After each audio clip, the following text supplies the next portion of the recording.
L'Algérie bloque délibérément la série de consultations de l'ONU sur la question du Sahara marocain.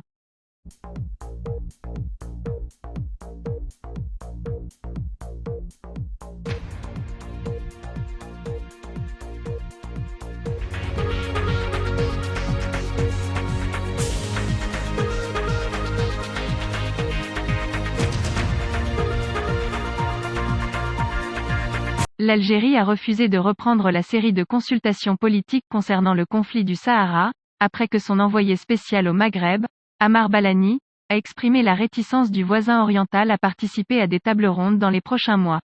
Genève a accueilli une série de consultations politiques sur la question du Sahara sous forme de « table ronde » en 2018, auxquelles ont participé les principales parties au conflit. Il s'agit de l'Algérie, du Maroc, du Polisario, et de la Mauritanie, avant que la voie d'un règlement négocié du conflit ne s'arrête depuis début 2019 jusqu'à aujourd'hui. Blani a exprimé, dans des déclarations publiées par l'agence de presse algérienne, la futilité de la formule des tables rondes, évoquant que cette option est dépassée en raison de l'exploitation par la partie marocaine de la participation algérienne aux tables précédentes pour faussement promouvoir le fait que notre pays est partie à un conflit régional, alors que tous les règlements du Conseil de sécurité identifiaient clairement les parties au conflit. A-t-il rappelé, rappelant que l'Algérie, comme la Mauritanie, a le statut de pays voisin observé dans le processus de règlement du conflit, statut reconnu par les Nations Unies, comme il l'a dit. Dans ce contexte, Mohamed Al-Tayyar, expert en affaires sécuritaires et stratégiques, a déclaré que la dernière position algérienne ne fait expressément qu'exprimer la volonté du régime militaire de fuir en avant et d'entraver tous les efforts internationaux pour régler le conflit artificiel dans le sud marocain. Province. Al-Tayyar a ajouté, dans une déclaration au journal en ligne Express, que cela intervient quelques jours après la publication du rapport du secrétaire général des Nations Unies sur le Sahara marocain, qui consacrait nettement l'option d'une solution politique sous les auspices des Nations Unies, dans le cadre exclusif des décisions du Conseil, car c'est le seul moyen de régler le problème artificiel.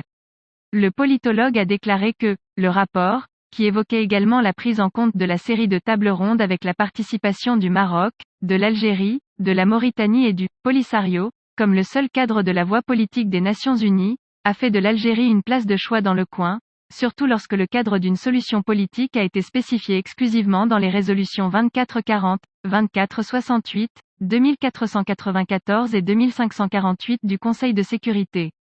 Et le même chercheur de poursuivre, cela grave définitivement les projets du régime militaire algérien, notamment la demande référendaire, qui fait de l'option de l'autonomie le seul moyen de résoudre le conflit.